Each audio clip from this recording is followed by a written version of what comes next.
Le livre de l'Exode, chapitre 38. Il fit l'autel des holocaustes en bois d'acacia. Sa longueur et sa largeur étaient de 2 mètres et demi. Il était carré. Sa hauteur était 2 mètres et demi. Aux quatre coins, il fit des cornes qui sortaient de l'autel, et il le couvrit de bronze. Il fit tous ses ustensiles de l'autel, les cendriers, les pelles, les bassins, les fourchettes et les brûle-parfums. Il fit tous ses ustensiles en bronze. Il fit pour l'autel une grille en bronze, en forme de treillis. Il la plaça sur le rebord de l'autel, dans la partie inférieure. Elle arrivait à mi-hauteur de l'autel. Il fondit 4 anneaux qu'il mit aux 4 coins de la grille de bronze pour recevoir les barres. Il fit ces barres en bois d'acacia et les couvrit de bronze. Il passa dans les anneaux situés sur les côtés de l'autel les barres destinées à son transport. Il le fit creux avec des planches. Il fit la cuve en bronze avec sa base en bronze en employant les miroirs des femmes qui se rassemblaient à l'entrée de la tente de la rencontre. Il fit le parvis. Pour former cette cour, du côté sud, il y avait des toiles en fin lin retors sur une longueur de 50 mètres, avec 20 colonnes reposant sur 20 bases en bronze. Les crochets des colonnes et leurs tringles étaient en argent. Du côté nord, il y avait 50 mètres de toile, avec 20 colonnes et leurs 20 bases en bronze. Les crochets des colonnes et leurs tringles étaient en argent. Du côté ouest, il y avait 25 mètres de toile avec 10 colonnes et leurs 10 bases. Les crochets des colonnes et leurs tringles étaient en argent. Du côté est, sur les 25 mètres de largeur, il y avait pour une aile 7 mètres et demi de toile, avec 3 colonnes et leurs 3 bases.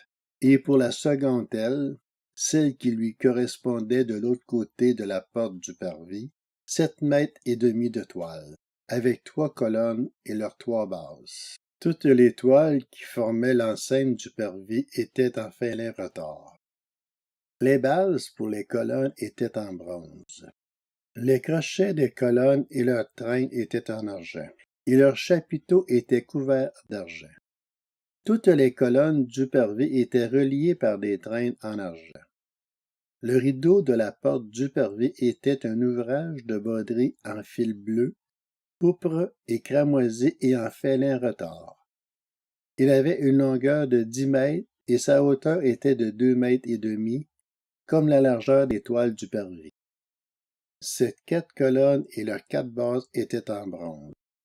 Les crochets et leurs traînes étaient en argent, et leurs chapiteaux étaient couverts d'argent.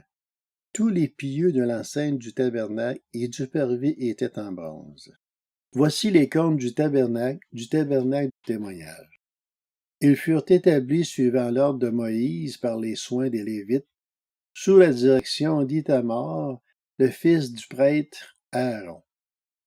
Betsaléel, fils d'Uri et petit-fils d'Ur, de la tribu de Juda, fit tout ce que l'Éternel avait ordonné à Moïse. Il eut pour aide Oholiab, fils d'Amizamac, de la tribu de Dan, un homme habile à graver, à inventer et à broder sur les étoffes teintes en bleu, en pourpre, en cramoisi et sur le fin lin.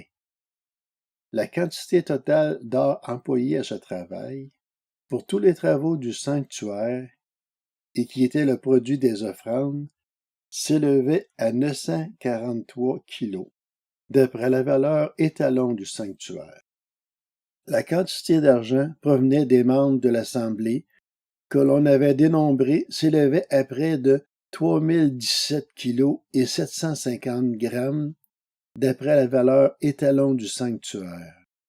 Cela correspondait à 5 grammes par personne, la moitié d'une pièce d'après la valeur étalon du sanctuaire, pour chaque homme âgé de 20 ans et plus, compris dans le dénombrement, c'est-à-dire pour 603 550 hommes.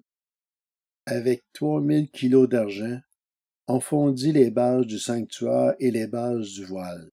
100 bases pour les 300 kilos, 30 kilos par base. Et avec les 17 kilos et 750 grammes restants, on fit les crochets et les traînes pour les colonnes et on couvrit les chapiteaux.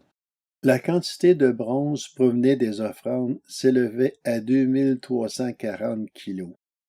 On en fit les bases de l'entrée de la tente de la rencontre, l'autel de bronze avec sa grille et tous les ustensiles de l'autel, les bases du pourtour du parvis, celles de la porte de cette cour et tous les pieux de l'enceinte du tabernacle et du parvis.